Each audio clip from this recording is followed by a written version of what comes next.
In this video tutorial, we'll focus on setting up a DID record for a simple scenario, where a single DID number sends a call to the Sippy soft switch, which then routes it to a single user agent. All related Sippy entities, including the account, selling charging group, and others, have already been pre-configured, allowing us to concentrate solely on configuring the DID record.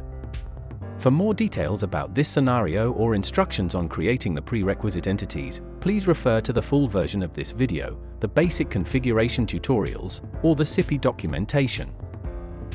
To manage this scenario, we need to create and configure a record in the DID pool.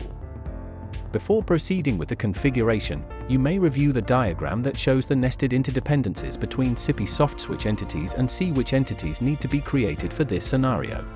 You may also use the suggested order of creation and configuration of these entities.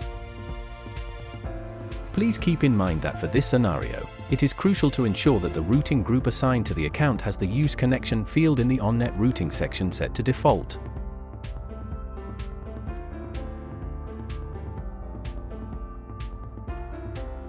Additionally, make sure that in the account's incoming routing, the registered account is selected as the destination for OnNet calls.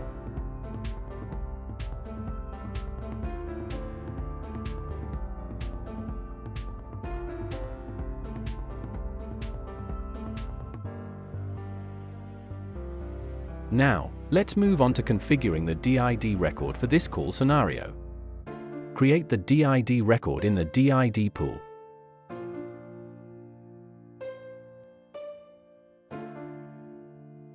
Set type to number.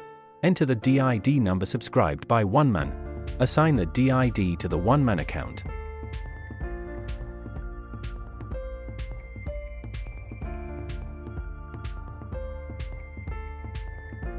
Assign the selling charging group OneMan selling.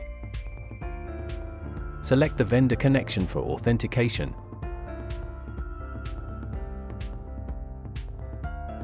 And assign the buying charging group DID to calculate the charges payable to the DID provider. This concludes our tutorial on configuring the DID record for the single DID to single user agent scenario.